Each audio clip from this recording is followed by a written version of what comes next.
Մի քաշեք։ Շատ հանգանոց բան է։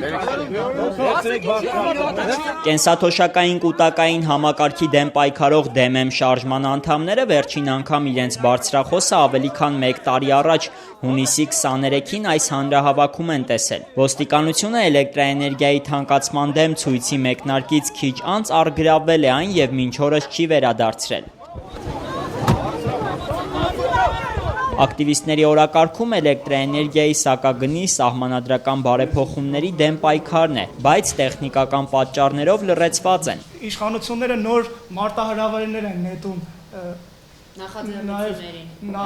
հարությանը եւ հարությունը պետքա ինչ որ ձևով իր ձայնը բարձրացնի, եթե չի կարող այդ հնարավորությունը չի տրվում։ Ուրեմն ավելի վատ երևույթներ կարող են ի հայտ գալ, որը կարող է անկախատեսելի արդյունքներ բերել։ Հիմնադիր խորհրդարանը եւս պնդում է, որ իրավապահները իրենցից մոտ 10 բարձրախոս են վերցրել, երկուսի մասով վարույթը ավարտվել է, դատարանի որոշումը կա, սակայն բարձրախոսները չեն վերադարձվում։ Կենտրոնի իրավաբանական խորհրդատու փոխգնդապետ Սոնա Ազգանոց չեմ հիշում, ինքը անձամբ ինձ ես ասի դուք դատարանի որոշումը չունեք, ասած ունեմ։ Ես ունեմ այդ որոշումը, բայց բարձրախոսը չեմ տալիս։ Ես դիմեցի ոստիկանապետին, կենտրոնի, ինքը նորից ասեց, վաղը կգաս հարցը կլուծի, վաղը գնում ես, քեզ հերթապահությունից ներս չեն թողում։ Ակնհայտ է, որ ռեժիմը հրաման ունի բարձրախոսները առգրավելու ակտիվիստների, որ պարզ է, որովհետև այդ բարձրախոսային գործիքն է, որով մարդը բարձր խոսում է, որպեսզի ազատ արտահայտման իրավունքը ոտնահարվի։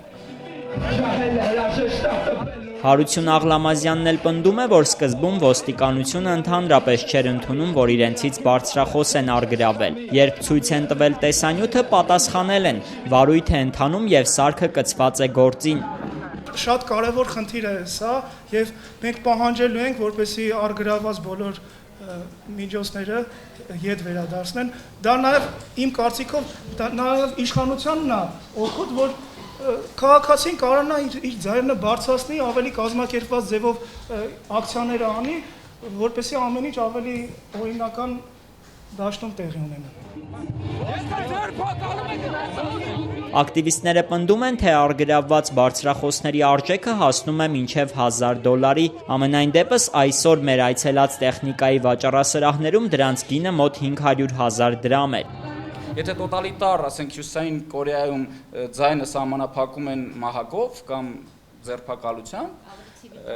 մեր մոտ ընդհանրապես ձևն է փոխվել։ Բովանդակությունը նույնն է, ձայնը սահմանափակում են, բայց սրանք ավելի խորամանկ են գտնվել։ Սահմանափակում են գործիքը վերցնելու։ Ազատության հարցին, թե ինչու բարձրախոսները չեն վերադարձվում, ոստիկանության իրավաբանական վարչության պետ Հովհաննես Քոչարյանը պատասխանեց, որ օրենքով վերցված իրերը պետք է վերադարձվեն միայն տերերին, եւ ոստիկանները բարձրախոսները պահանջողներից ապացույցներ են ուզել, որոնք չեն ներկայացվել։ Տեխնիկայի նկատմամբ սեփականության իրավունք հավաստող փաստաթուղթ, որ այդ գույքը պատկանում է դիմումատուներին։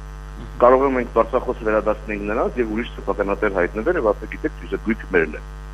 Եվ ոստիկանության նկատմամբ նոր պարզներ։ Մոտից է առգրավելու, որտեղ մեկը պնդում է, օրենքը օգտագործում է տեր բառը, սեփականատեր բառը։